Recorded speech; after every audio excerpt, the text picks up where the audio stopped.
All right, we're testing. We're live. Yeah. We're live. Welcome back to Pop Coffee Roasters World of Pop, episode 6. Yes, episode 6 today. If you haven't already, subscribe on YouTube. We're working on our next video vodcast. That's right. Also be sure, wherever you're listening to this right now, if you're listening on your mobile device, remember that we're on Apple and Spotify. And Google. Yeah, so set your notifications to get all our new episodes, new content every week, and videos coming out a couple a month right now. We're committed to at least, but new episodes, either 1 or 2 a week, and just to keep you guys happy. So we also got new stickers, so hit us up if you need or want stickers. Who doesn't love stickers? Nobody ever said they didn't love stickers. High school teachers. Oh yeah, they principals. The guys that have to clean up like bus stations and stuff. But for everybody else, if you're not any of those people, go ahead and hit us up. We'll send you some stickers. My skateboarding background, I'm like a sticker fanatic. Yeah. Like we collect them. Get some slaps. I've actually have a friend who didn't take the backs off their stickers so that they could collect them and always be able to stick them later. Yeah. Yeah, you actually have a box over here. That was just because I had too many. But this person, I really respected their discipline. Yeah. Because I got to stick it on something. It's like playing with action figures. Yeah. Well, anyway, we also wanted to let everybody know that if you go online right now to popcoffeeroasters.com and you buy anything, you'll get double. Double. That's right. Like, what better deal? Till the end of 2020, we're going to double your order. So just go and order Colombia, Ethiopia, organic coffee from us, and buy one bag, get one bag free. Can't beat that. That's right. All right, we're gonna start the show right now.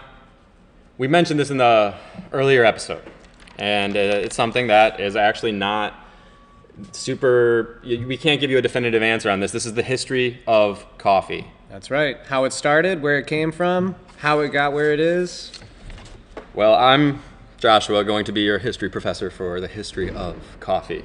And right now, it began with one of the origins we have which is Ethiopia. So according to folklore, we had the Ethiopian goats ate berries, and this farmer noticed that his goats would not go to sleep. They were restless. He told the monks next door in the monastery, created a drink from the same berries. And those berries were then, found out that's coffee. We all know that's the cascara, the fruit they were using. Yeah. But eventually, I guess somebody figured out how to, use the seed, the bean, and, roast that, and create coffee. So quickly, I'll run through how coffee got to America. Yeah, it's really fun. It's a really interesting story. All right, here we go. It has a really interesting ending. In the 15th century, it was on the Arabian Peninsula, Yemeni area. And the 16th century, it made it to Persia, where people started to drink coffee, they danced, they listened to music, they engaged in lively conversations. This is the beginning of what coffee culture. And that's pretty exciting to know that dates back to the 16th century. Quickly, it got to Europe after that in the 17th century, and by the mid-1600s, coffee was brought to New Amsterdam, or known as New York. New York. That's right. Well, once it made it to New York, that's big time, because now it's, here in North America, in the New World, and by 1773, the infamous Boston Tea Party changed the way that Americans thought about waking up and drinking tea. That's right. Tea is also a great caffeinated beverage, but there's too many taxes on it. Yeah, it was heavily taxed, and actually as an anti-British sentiment in American culture, we basically embraced coffee, and the coffee's popularity surged to the proportion that it is now, and it became a part of American way of life as well as the world. It really brought it to the next level. That being said, one place that they grow a lot of coffee is actually Brazil. Yeah, about I think 30% of yes, 30% of the coffee produced in the whole world comes from Brazil alone. Yeah, make sure I got my facts here correct, but I think we had a Francisco de Melo Palheta who was from Brazil, and he was trying to get coffee from the French, and the French were not willing to let go of these beans, they didn't want to let go of their stronghold on the coffee growing, being the premier coffee growers in the world at the time, basically. So I think that our boy Francisco here, he was relentless, and he was very attractive, apparently. His looks could seduce anyone. Could we pull up a picture of him? Yeah, actually, I really want to see what he looks like. Yeah, he's a good-looking guy. Oh, no, that's a good-looking cup of coffee. Let's get to him. So the wife of the Baron of coffee in, I can't get a picture, but the wife of the Baron, the governor in France, he seduced her, and basically she gifted him I can't find it right now, but she gifted him a bouquet of flowers, and inside of this bouquet was coffee beans. And this little handful of beans was enough to start a $1 billion coffee growing industry in Brazil. Probably $1 trillion by now. I mean, quickly, within the first 50 years of growing coffee there, they, started in the farmlands, and then they were growing in Rio de Janeiro, and by, maybe even not even 100 years later, Brazil had a third of the world's coffee production. Yeah, it's insane. It's crazy to see how much one small selfish move on somebody's part, who really wants something, can impact the whole world. Yeah. I'm trying to find out her name, but basically a love story, not even a love story, but just I don't even know if they actually had an affair. One really, really groovy pickup line. Yeah, his good looks. Coffee in the wiki, it's talking about it. It's saying that she was, entranced by this man's aura and good looks. And, he's also from Brazil, and here she is in France, thinking so different than her husband and everybody in the culture. Absolutely. She, his South American charm just wooed her enough to give him these beans, and the rest is all history. So, shout out Francisco, because, Brazil produces some of the finest coffees, and I think that is one really cool way to say that the coffee began 500 plus years ago, and how it made it to North America. And that's all I got. Do you know any? Can you imagine how pissed her husband was? 5 years after this happened, and all of a sudden his coffee revenue had been cut in look into half. That. Yeah, I wonder if that affected their marriage. Yeah, I'm wondering if it affected her life in a great way. Back then there's no internet. I wonder if they were bankrupted because Brazil's. I wonder how long it took for word to get back to France. Yeah, that Brazil's growing coffee. Well, I'm sure that once Brazil started exporting coffee around the world, France took note because people were buying less coffee from them. But yeah, just the way the trade was. Now we log on to our marketplaces online, and we can see our orders and all this. Back then, commerce in general in these industries, they had they didn't want to let go of these beans because they really had a stronghold on it because of the lack of connectivity. Yep. The information, the slower speed of the spread of information was actually people used to their benefit in a way. It was easier to keep secrets. Yeah. Wow. I'm into this history of coffee, and there's so much more. This is just the first of many histories of coffees that we'll give you. But we're going to segue into our next and my favorite section. So get your phone out, because you get to phone a friend. Yeah. I'm phoning a friend for this answer today. I couldn't. This section is Barista Horror Stories, as told by Jordan. Here we go. We're going to have our first call-in on the show here. We're going to call my very good friend Tanner, who I actually taught to roast coffee at one point in time. Yeah. Worked with me, has now since moved across the country. He's going to tell us...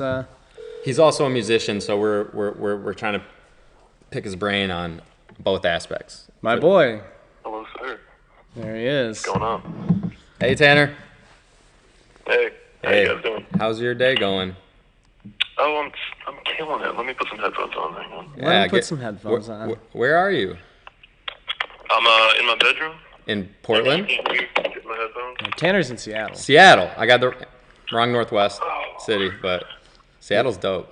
Seattle's all right. All right, ready to roll. Sweet. All right, Tanner. Did you think of a story for us here? I sure did. I'm really excited to hear it. Yeah, you're gonna love it. First of all, what are y'all drinking today? Oh boy, good question. We're actually drinking we're drinking a single barrel vintage bottle of Evan Williams. Looks like it was bottled in it was barreled on the 16th of April 2010. So the mash was initially put 10-year-old whiskey. Put into the oak barrel to age, and it was dumped and bottled on July 27th, 2018. It's right one day before Josh's birthday. Hey, That must have run you a pretty penny. It was surprisingly affordable. 35. All right. $35. It was cheaper than the last one we showed. Well, it's not even. We haven't released the episode yet, but we were drinking the Prohibition style Old Forester. Yeah, that was 86. It was ridiculous, but 115 proof or something. Yeah, it was almost absurd. Yeah, this is an 86.6 proof. So. How? It's $30 for a pint, a fifth. A fifth. These, I mean, Evan Williams. We just got put on to their products. We really like their bourbon. Oh, Josh, I don't know if you know this. Tanner's a bourbon guy too. Well. Yeah, check the Evie out because it's good. They do budget and they do artisan. So, but yeah, let's move back to coffee, guys. Yeah, Tanner, tell me a time that a customer made you really uncomfortable. So I went a little bit. I went in a little bit different direction from your prompt, which was I wanted to talk about the difficulties of working at a mom and pop shop. As a just tremendously flaky college student. Yeah. Jordan, I think you can picture where this is going. I've met you. We worked together. Exactly. So yeah, I can imagine. So, picture this. 2016, Tanner, 18-year-old, moves out of his house, down the street, 2 blocks from the cute, hip coffee shop in town. So, start going there regularly, meet this idiot kid who, first day, made me a fucking terrible bagel, too much cream cheese, and insulted the book that I was reading, which was Fear and Loathing in Las Vegas, a classic. It's okay. So, a few months later, start working there for Mel. This is the ugly mug. Yes. And worked there for about a year, which is where I met both of you kids. That's right. That's true. So, pretty special. Very special. We did an episode from there. Yeah.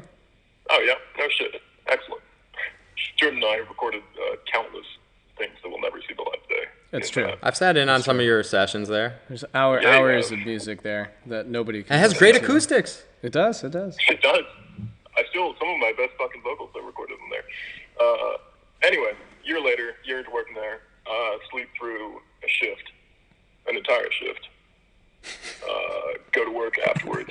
Can we clarify what you mean by entire shift? How long was your shift? Yeah, was it like a mid shift or 8 hours? You slept through an 8-hour shift. So I started at 6, got off at like 2 p.m. probably. Yeah, that sounds about right. Yeah, woke up at about 2:45. I'm pretty sure. To be clear, went to bed perfectly normal time, like 11 the night before. So I slept about 18 hours, which is a good look.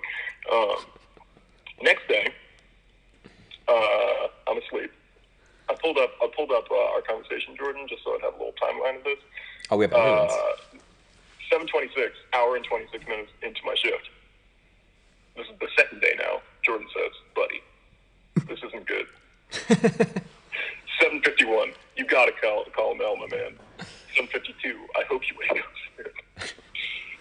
Calls me once, calls me again at 8:20, texts me, "Buddy," calls me again at 8:30, texts, Jordan. "Good luck, buddy." My best friend lost his job. And he wasn't, to be clear, he wasn't even at work. He was Yeah, home. I was just up hanging out. And he was like, I gotta take care of this. So yeah, the final text is, "Good luck, buddy." Good luck. I didn't have good luck. Anyway, so I get fired, obviously. There's the only ending to the story. Yeah. Oh, it gets better. This is December 3rd, 2017. Oh, it's not over.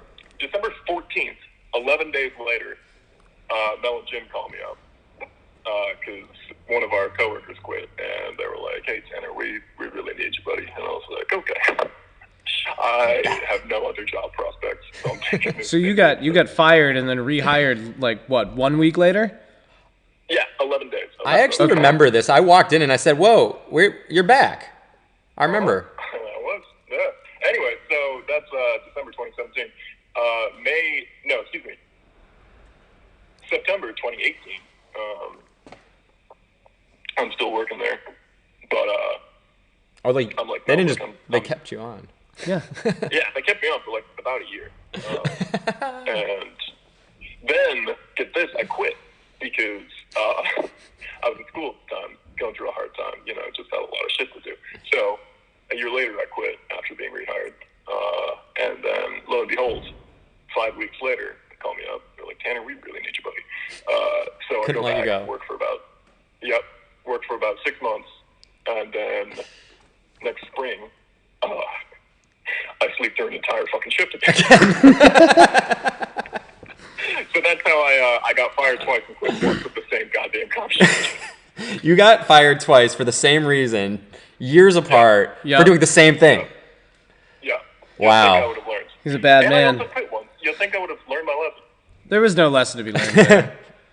If you're like me, sometimes most lessons are learned the hardest. Yeah. Like that. Still learning it, as it turns out. Yeah, so actually, thank you for that barista horror story. But I want to know about a horrible barista. Yeah, that's actually a flip on the whole thing. So like, we've heard. I thought you might like that. Yeah, I think you flipped the script on another one, Jordan, the other day. Yeah. Thank you, Tanner, for keeping on theme of flipping the script and giving us stories from the other angle, because that's what this is all about. We don't want to just know what it's like to be a customer. We want to know what it's like in all aspects as an employee, as a barista, etc. And also part of, like in our last section before you came on, we were talking about the history of coffee, and I brought up how music and coffee culture is so important, so we thought it was fitting to have you on the show so that you could tell us about your music, and we want to know what's going on in Seattle with you and your music. Fuck yeah. Yeah. So put out an album about a year ago last week, was my proper debut. Fuck yeah. Still really proud of it. I'd like to take a note that album is my number one. I just looked at my Spotify Wrapped. It's my number one album. You're my number one artist, and the first 5 songs are my top 5 songs all year. No shit. It was one bad day. I bet it was. So if people want to find you on Spotify, what's your name on there? Yeah, it's gonna be Young Adult Fiction. Young Adult Fiction. Oh, I love young adult fiction. My album is called Jordan only exclusively reads fiction. It's true. That's right. So Tanner, you're telling us that if our listeners want to find out about your sounds, your vibe, and your music, that it would be Young Adult Fiction on Spotify. Any other marketplaces or? It's on iTunes Music. It's on YouTube Music. It's on all the shit. It's on Bandcamp. If you actually want to buy it, Bandcamp. Great. It's on Bandcamp. I bought it for $1. Yeah. Yes, you did. It's yafiction.bandcamp.com. Awesome. Trying to buy that shit. 2 things about that. When I released the single for that album, I used my buddy Joshua's picture that he had drawn years before. A beautiful face. Original artwork. It is true. Josh gifted me a painting, which is hung up in my house, which I think leads to the next one. Right? Yeah. Okay. Well, anyway, I'm so honored. The actual album cover was done by a buddy of mine. But the other special thing about that album, which is relevant to this conversation, is that I recorded 9 out of 11 songs in Jordan's basement while he was asleep. That's true. I never heard a peep. Right here in Westland? Yep. Right over in Westland. Wow. That was a good time. I missed the house, man. And now we're talking across the country, literally. Yep. Yeah, that's right. Yeah, no, the evolution of your music and Jordan and I's company and everything, there's a lot of synergy. So hope to have you back on the show another time in the future, too. Yeah, likewise. Looking forward to both of our careers going in kind of twinning directions. Yeah, so again, this is Tanner J. Ellis. Tanner J. Ellis. That's right. The man. The man. And you can find him on Spotify at Young Adult Fiction. That's right. Yeah, please go and, make sure to support our friends and other baristas, ex-baristas, as well as just I need more whiskey. Cool human beings across the globe, like Tanner. That's right. Well, thank you both for having me. Lovely to hear both of your voices. I'm sure I'll talk to you both soon. Absolutely, buddy. Thank you for... It was absolutely amazing to have you on the show. Thank you for coming on. Oh, yeah. Thank you especially for getting those dates. I really like the specific dates. That was nice. You're probably, as being the only person we've had on the show so far, you are the most thoroughly prepared. Yeah. So good job on that one. One kicker. Final detail about this. Okay. I looked up in me and Jordan's conversation. I searched. I was trying to find the actual day, so I searched the phrase "wake up" in our conversation. Jordan has texted me the phrase "wake up" 98 times. Oh my god. He's a bad employee. What can I say? You know, the worst employees make the best musicians. So go and support Tanner J. Ellis right now on Spotify, Young Adult Fiction. Thank you, Tanner. We'll talk to you later. Thank you guys. Love you both. Bye. Bye. That was amazing. I'm so glad that we did that, and I miss him. Yeah, I miss him too. I know. Good kid. Well, I honestly had no idea that Barista Horror Story was going to be so... It literally told his career. Yeah, Tanner had a really, really interesting go about as a barista as, getting fired and rehired and fired and rehired by the same place. Not different places. Things go in coffee, or is this abnormal? I think that's abnormal. Yeah, it seems, regardless of industry, abnormal. And he's just one of those souls, you know. We really, you just know, certain people just, Tanner's just a good dude, and he's a very good musician. I definitely really hope everybody takes a listen. And I definitely also, I got family in Seattle, man. I need to get out there and go visit. That's a coffee capital, Seattle. That's true. Shout out Seattle. We're just going to shout out Seattle in general. We know we got listeners. We talked about some of the places. We got Portland and San Francisco, Oakland, down to LA, out to the East Coast and everything. But our West Coast listeners, especially the Northwest, we're just going to say, we really love the coffee culture out there, and we'll be diving into that more. But right now, I have our grinder section to follow up from our last episode. We have what's right in front of us here. It is what type of grinder? Introduce this baby. This is a Barista Encore. Barista is the brand, Encore is the model. This is the grinder that Josh and I talked about last episode, or rather, I guess it's not out yet. It doesn't matter. We just keep recording them. But anyways, they'll understand later. So yeah, I mean, if you want to spend, what do these retail for? $140? I paid. Yeah, it's actually I think it's between $120 and $140 if you get a coupon or something. So this Barista Encore is an adjustable burr grinder. It's a conical grinder. It comes with a nice grind range. You can brew espresso with this. You can grind espresso with it. I've done it personally. It works just fine. For our pour overs, we like to use this at an 18 setting. Again, I just really want a heavy hit 139 on how long I've had this coffee grinder. This is a wonderful coffee grinder. It does everything that I need it to do. I can make any kind of coffee I want with it. And I've had it for 5, maybe 6 years. And also, fun fact about this grinder. Yeah, that's what I want. I actually stole it from a cafe that I was working at. I just took it home with me because it wasn't being used. And I don't know how long it was there before I took it. So this is 5+ years old with no idea. Not a clue. And it works great. If I took a guess, I would say 35 years probably. If you have a coffee grinder that is working for over 5 years, tell us, because we can't find anyone who has a grinder other than this one that doesn't break. They all break. I mean, the Cuisinarts.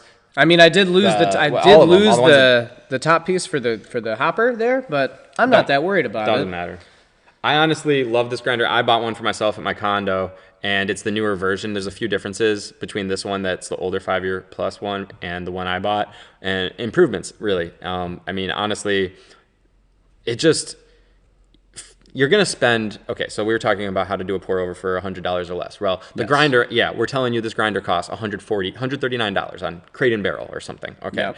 But, and I just looked on every marketplace, it's like all at $139. This grinder, that's the price for it. So, but if you're ready to step up your game, or if your grinder just broke, we highly suggest that you buy the Encore. That way you will never need to buy another grinder almost. I mean, at least for 5 years. It's true. And when you think about it, if you're going to go buy a $20, $30 coffee grinder, which you totally can, they totally work, could break. Also, and what happens when you're buying a new coffee grinder every year for $20 or $30? All of a sudden, you've spent $150 on coffee grinders, and you're about to buy another one. And to me, like, first of all, the minute you decide to do pour overs, you realize I need a burr grinder. What's a burr grinder? Well, you could do a manual one. You could get, you could spend 50, you could spend 80. I actually was talking to my sister, also a Northwest resident in Portland, and she had one in her shopping cart, and she was like asking me, and I was actually, that's what got us to do this segment, was that I was talking to her about grinders, and she's like, I was looking at this one or that one, and I'm like, well, what's your price? Like, what's your price range? And everyone's like, oh, I only want to spend 50 to 80 bucks.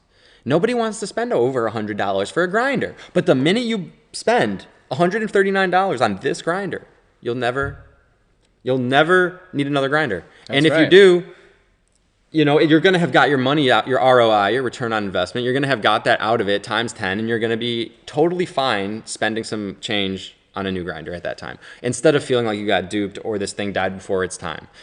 And in our opinion, I sound like a boomer right now. They don't make things like they used to. Cars don't have steel bumpers anymore. Well, hey, I tell you what. I think you're right. Yeah, no, for real though, they don't make grinders like they used to. This Encore Barazza they literally do one thing and they do it really well, and I respect that. And they make a premier coffee grinder, and we're 100 Pop Coffee's 100% beside the Encore Barazza. I would stand behind this grinder. Yeah, no doubt, and I definitely think that it is a little out of the price range, because we were trying to tell you how to do it for under 100, but everything except for the grinder I would include in that under 100 figure, and then the grinder, because for the under 100, like I said when we were talking about this, you don't even actually need to own a coffee grinder. Well, you can buy grinded coffee. Coffee grinder is kind of a luxury. Even if you're not buying grinded coffee, if you're buying beans from somewhere local, or even at a Starbucks, they'll grind it on spot for you. You could even walk in there with a tiny little baggie of beans every day and make when I worked downtown, there was people who used to come in with like, I've done it. 40 grams of coffee beans and be like, hey, could you grind this for me? I'm going to go upstairs and make a pour over in my apartment. Yeah. I don't feel like buying a coffee grinder, It gets old at a certain point, but the truth be told, you can take your whole beans that you bought anywhere, walk into a Tim Hortons, order a donut, and just use their coffee grinder. It's out in the lobby. Oh, yeah. Yeah, and it's a good grinder. Tim Hortons does. Tim Hortons has in almost every single lobby in a Tim Hortons. Sorry, Timmy's, if we got people just storming your lobbies to use your grinders. They use the nice stand-up. Oh, those are the good ones. Those are like $400 or $500 for those grinders. The nice stand-up bun grinders for restaurants. They're the step grinders. They've got stainless the settings steel on them. Those are nice. And for those of you listening where there's no Timmy's around, I'm sorry. Well, you could go to anywhere like Tim Hortons, like a Dunkin', or most grocery stores also have grinders available. That is true. Yeah. Yes, they do. A lot of, I knew, I used to shop at the Co-op in Ypsilanti, and they had the grinder and all the, fair trade coffees and organic. They had a good selection, local and national brands, but you could grind it up in there, and, the grinder's just sitting there. So if you really don't have one and you don't want to spend money on it, go and borrow some grocery stores or some coffee shops, I guess. But if you are ready, get the Encore Barazza. They're not paying us to say this. We just love this grinder so much that we had to tell everyone. Not yet. Yeah. Dun, dun, dun. Barazza, hit us up. Anyway, we digress. I think the whiskey is... I'm going to give my review real quick. I'm going to need another one. Hold on. Before you do that. Can I tell you about this Evan Williams single barrel vintage? Because normally we're smoking a lot of pot on the show, but, I got a little shit from mom and dad for that, so I'm drinking some whiskey. Which, that's America, it's bourbon country. We can't get by without it. Now, that being said, like we said in the last episode, drink responsibly. Cheers. Coffee in the morning, whiskey in the evening, even though it's 4 o'clock Eastern Standard Time. We're hitting a little early. Well, we don't have bosses. It's 5 o'clock somewhere. One of the benefits of being your own boss is day drinking, and also one of the benefits of being your own boss. I'll always stand behind that, every time.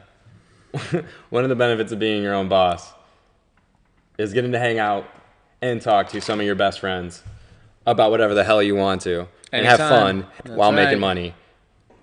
And that's life. And on that note, I'm going to end this and say, well, you have to say it. Say that it's always a great time for a cup of coffee? Or is it's never a bad time for a cup of coffee? No, you had it right the first time. Always a great time for a cup of coffee. Stay caffeinated and carry on. That's a wrap.